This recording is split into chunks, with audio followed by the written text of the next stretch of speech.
Assalamualaikum warahmatullahi wabarakatuh. Selamat petang ya para pejuang cuan. Gimana kabar kalian di petang hari ini? Semoga kalian dalam keadaan sehat semua ya, dan saya doakan sukses semua buat kalian. Amin. Mantap jiwa ya. Dan tetap ya kan kawan, secangkir kopi harus selalu ada buat menemani kesempatan di petang hari ini. Dimana kalau kita lihat bersama-sama teman-teman ya, untuk perkembangan daripada sektor kripto kali ini teman-teman ya. Market cap masih sama teman-teman di area 2,1 triliun dolar. Fair and Greed Index juga masih sama di area 45. Price daripada Bitcoin sedang dipermainkan ya, dikocok-kocok oleh bandar juga, karena ada beberapa informasi yang mengakibatkan apa? Mungkin panic selling dari beberapa pemain cryptocurrency yang memegang Bitcoin ya teman-teman, seperti itu. Dan dampaknya terhadap altcoin ya seperti ini, merah merona-rona alias meronta-ronta. Apa informasinya nanti akan kita bahas ya, mungkin karena salah satu faktor inilah keadaan daripada market seperti ini teman-teman ya. Oke. Nah, informasi terbaru tentang DOX teman-teman, kita ketahui sendiri DOX ini kan akan launching di dalam platformnya Binance dalam bentuk launch pool ya nantinya teman-teman, dan akan diperdagangkan spotnya pada tanggal 26 Agustus 2024, di mana tanggal 26 Agustus 2024 itu teman-teman adalah hari anjing sedunia ya.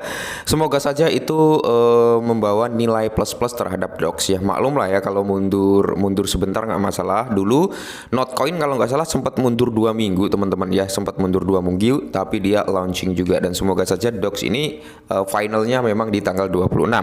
Nah, terkait dengan keadaan memo yang kemarin sempat ramai ya kan, salah memo dan sebagainya di sini, platform Binance ya, untuk mengeklaim DOX Anda tidak perlu Anda melalui setoran ya. Untuk mengeklaim DOX Anda melalui setoran Binance, Anda tidak memerlukan UID, hanya alamat setoran dan memo aja gitu teman-teman. Jadi ya tanpa UID, alamat memo dan setoran. Cuman rumor yang beredar katanya kan yang kemarin sempat salah memo dan sebagainya ya, bisa di remove katanya seperti itu. Cuman saya belum dapat informasi validnya. Coba kalian klik aja yang notabene salah memo, kan tulisannya biasanya impossible atau apa gitu. Coba kalian perbarui, siapa tahu kalian bisa mengganti alamat kalian gitu ya teman-teman. Karena ada beberapa dari rekan-rekan juga yang tadinya udah dikirim ke exchange ya teman-teman ya, tapi ketika Binance ini ngumumin dia untuk mendaftarkan si DOX dalam bentuk launch poolnya, banyak yang menarik atau memindahkan dari exchange Bybit, OKX ke Binance. Itu bisa, siapa tahu yang kemarin salah memo juga bisa gitu teman-teman ya. Nah, mantap jiwa. Dan terkait dengan pergerakan daripada si Bitcoin hari ini untuk beberapa hari terakhir teman-teman, kalau kita lihat dalam time frame daily, memang di sini kita bisa melihat secara gamblang teman-teman ya.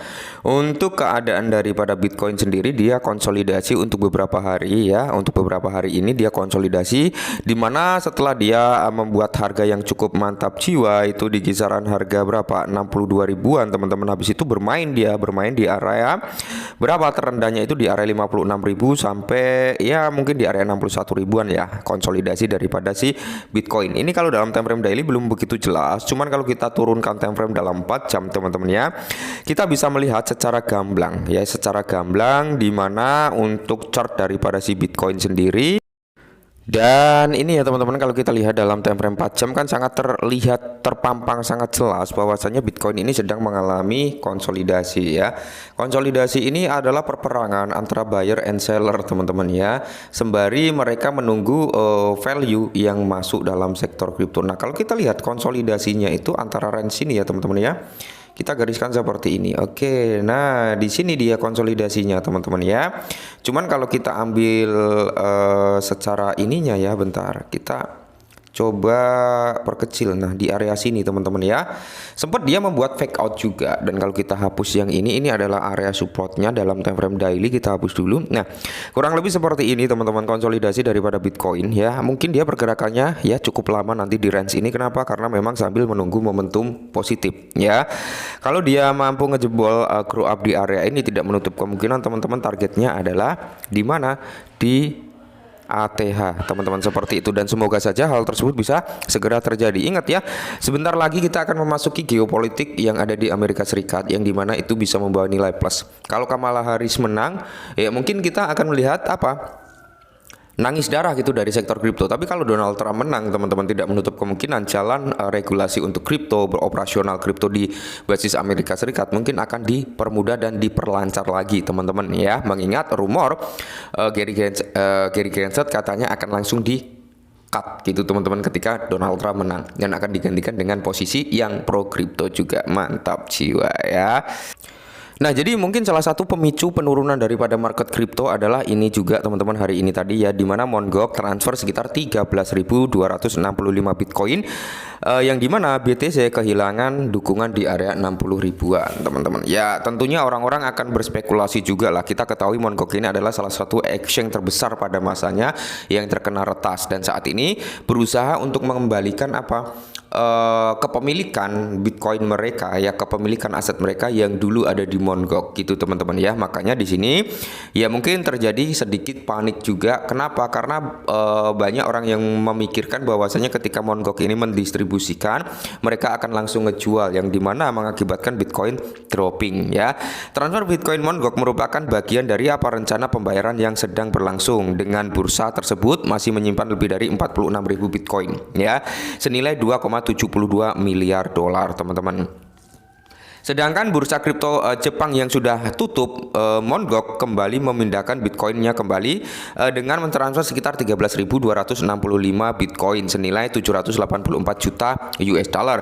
Kedua dompet yang tidak diketahui hari ini. Di sisi lain, para investor Bitcoin telah menunjukkan kelemahan dengan harga Bitcoin yang kehilangan level support di area 60 ribuan. Nah, pembayaran Bitcoin Mt. Gox berlanjut seminggu setelah bursa kripto Mt. Gox memindahkan Bitcoin senilai 2 miliar ke bursa kripto BitGo. Bursa tersebut telah memindahkan Bitcoin senilai 788 juta US dollar ke dua dompet yang tidak diketahui, di mana data dari Arkham Intelligence menunjukkan bahwa bursa yang sudah tutup itu mentransfer Bitcoin senilai 709,44 juta US dollar ke alamat dompet ini ya, teman-teman ya.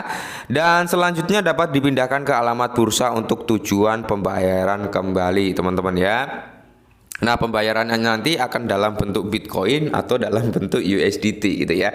Kalau dalam bentuk Bitcoin ya mereka nggak akan ngejual Bitcoinnya, tapi kalau dalam bentuk USDT gitu, teman-teman ya, mau nggak mau mereka ngejual Bitcoin, yang mengakibatkan apa? Mungkin bursa mengalami dropping, terutama Bitcoin, dan yang terkena imbas cukup signifikan adalah altcoin ya, seperti itu, teman-teman. Cuman ya harapan terbesar kita adalah kalian semua ya bisa memanfaatkan momentum. Dalam arti gini, teman-teman, saya kan sering kali bilang terhadap teman-teman ya, bukannya saya mau menjerumuskan atau apa, enggak ya.